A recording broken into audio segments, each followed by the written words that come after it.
Bonjour. Dans cette leçon, nous allons nous pencher sur ce que nous appelons les triangles semblables. Commençons par rappeler la définition de ce que sont des triangles semblables. On appelle triangles semblables des triangles dont les angles sont 2 à 2 de même mesure. Sur la figure ci-contre, le triangle bleu ABC est un triangle semblable au triangle rouge EDF, puisque l'angle au sommet B est le même que l'angle au sommet E, que l'angle au sommet D est le même que l'angle au sommet A, et que l'angle au sommet C est le même que l'angle au sommet F. Ce que l'on écrit également, angle ABC égale angle DEF, angle BCA égale angle EFD, et angle CAB égale angle FDE. Alors, pour montrer que deux triangles sont semblables, eh bien en réalité, il suffit de montrer que deux couples d'angles ont la même mesure.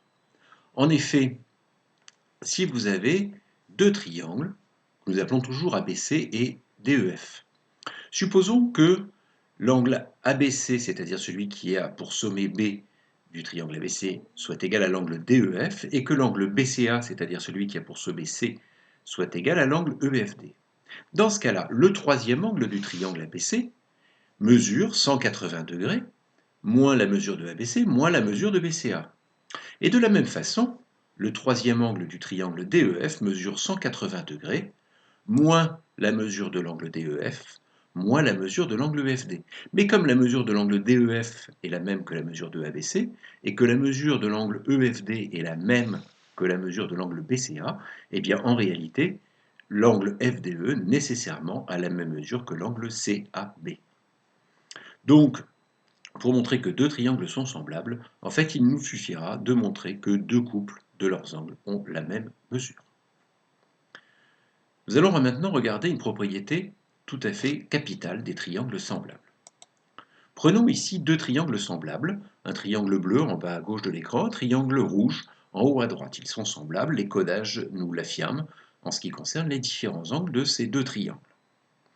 Le triangle rouge, si je le transforme par une symétrie axiale, va conserver ses longueurs et ses mesures d'angle. Si maintenant ce triangle rouge, qui a subi la symétrie axiale, subit une translation, eh bien cette translation produit un déplacement du triangle, mais toujours sans changement ni des longueurs ni des mesures d'angle de ce triangle.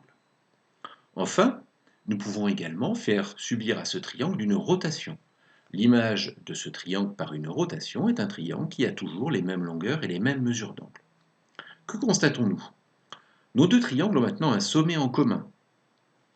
Et les côtés opposés à ce sommet commun sont parallèles puisque les angles correspondants ont la même mesure. Nous sommes donc avec deux droites parallèles dans une configuration de Thalès. Cela signifie que mon triangle rouge, à l'arrivée, qui est toujours le même que le triangle rouge que nous avions au départ, eh bien, il a des longueurs qui sont proportionnelles aux longueurs du triangle bleu.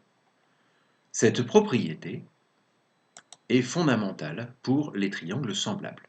Si deux triangles sont semblables, alors il y a une relation de proportionnalité entre leurs longueurs.